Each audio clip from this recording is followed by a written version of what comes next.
Assalamualaikum warahmatullahi wabarakatuh.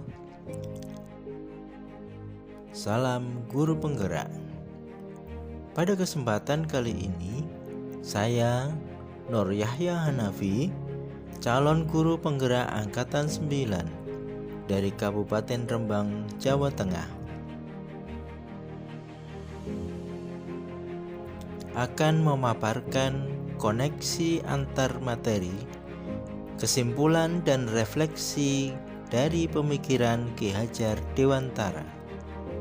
Saya akan merefleksi diri terhadap pemahaman filosofi pendidikan dari pemikiran Ki Hajar Dewantara lewat pertanyaan pemantik berikut ini. Apa yang saya percaya tentang murid dan pembelajaran di kelas sebelum saya mempelajari modul 1.1? Apa yang berubah dari pemikiran atau perilaku saya setelah mempelajari modul 1.1? Apa yang dapat segera saya terapkan lebih baik agar kelas saya mencerminkan pemikiran Ki Hajar Dewantara?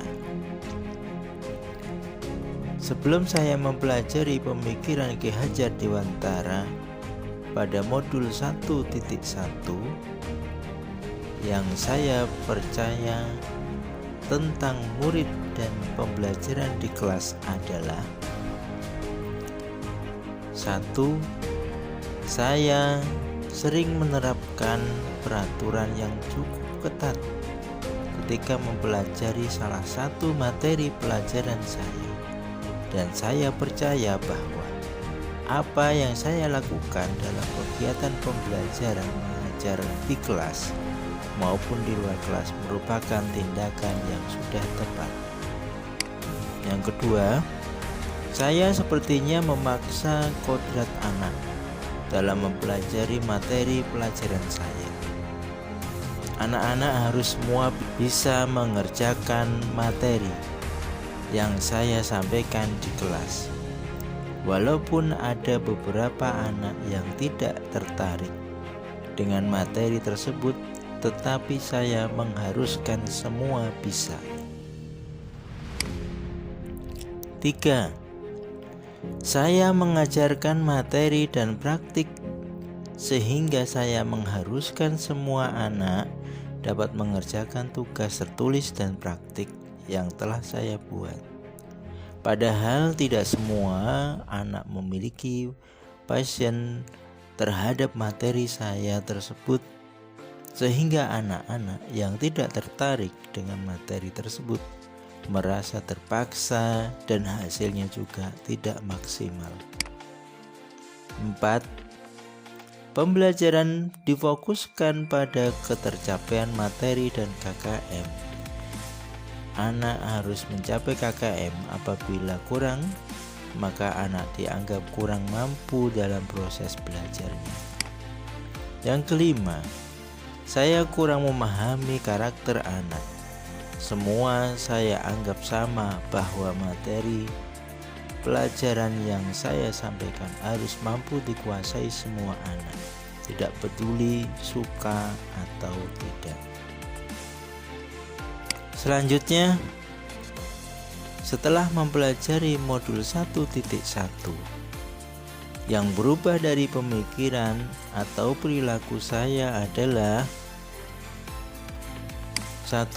Saya mulai menyadari bahwa anak memiliki kodrat alam dan kodrat zaman, sehingga perlahan saya rubah model pelajaran yang biasa saya lakukan menjadi model pembelajaran yang menyenangkan dan pembelajaran yang berpihak pada siswa.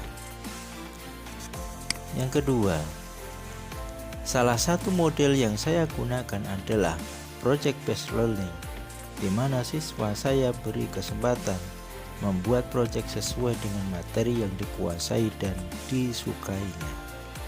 Walaupun proyek itu berbeda antara siswa satu dengan siswa lainnya, tetapi masih dalam pokok bahasan pelajaran yang sama.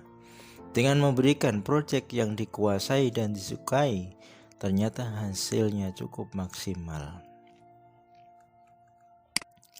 Yang ketiga, pembelajaran yang berpihak dan berpusat pada anak.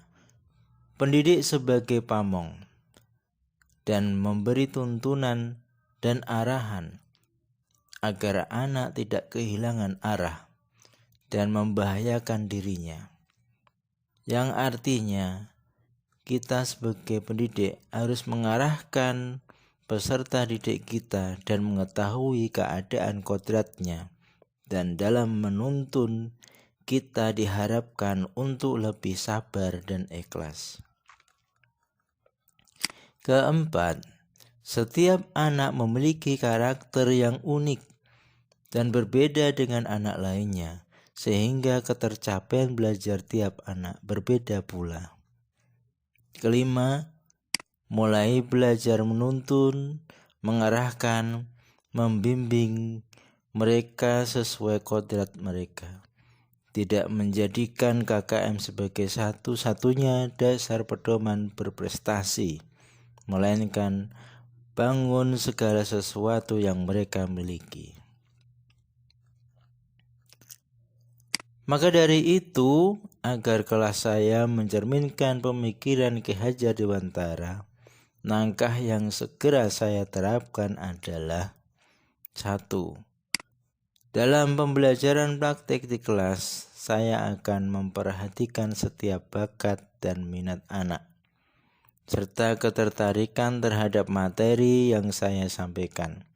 Mudah-mudahan dengan membimbing dan mengarahkan siswa sesuai dengan bakat atau minatnya, siswa akan menemukan passionnya sehingga memiliki kecakapan hidup dan dapat bermanfaat untuk dirinya serta lingkungan. Yang kedua, saya mulai membenahi mindset saya mulai dari diri sendiri. Dengan begitu saya berusaha memberikan tauladan yang baik dari cara bersikap, bertutur kata. Bahwasannya seorang anak mengamati perilaku kita dan menirunya. Ketiga, berusaha menjadi guru, teman, sahabat, fasilitator yang baik bagi mereka, sehingga muncul keterikatan emosional yang kuat, dan ini lebih memudahkan menuntun mereka sesuai kodrat mereka.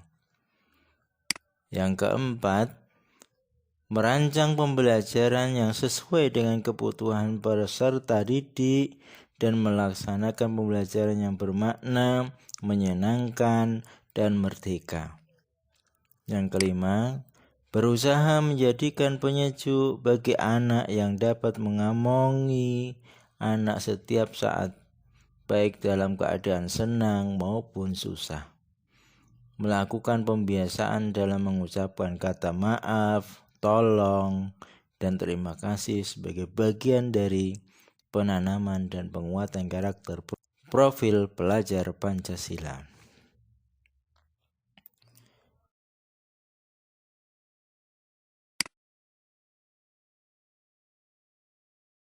Kesimpulan, menurut Ki Hajar Dewantara adalah seorang guru harus bisa momong, among, ngemong, sedangkan semboyannya adalah ing ngarsa sung tulodo, ing madya mangun karso tutwuri handayani. Dengan dasar-dasar pendidikan yang menuntun, maka guru dapat menuntun tumbuh dan hidupnya kekuatan kodrat yang ada pada anak-anak, agar dapat memperbaiki lakunya hidup dan tumbuh kekuatan kodrat anak. Relevansi dengan kodrat alam dan kodrat zaman yang mengiringi kehidupan anak, artinya pendidikan yang diberikan menyesuaikan dengan kondisi lingkungan atau potensi anak dan mengikuti perkembangan zaman. Budi pekerti atau watak atau karakter merupakan perpaduan antara gerak pikiran, perasaan, dan kehendak atau kemauan sehingga menimbulkan tenaga. Pengembangan karakter atau budi pekerti tidak dapat tercipta begitu saja, harus melalui pembiasaan-pembiasaan pada anak. Demikian video dari saya. Semoga apa yang saya sampaikan dapat bermanfaat bagi Bapak Ibu guru semuanya. Salam dan bahagia. Wassalamualaikum warahmatullahi wabarakatuh.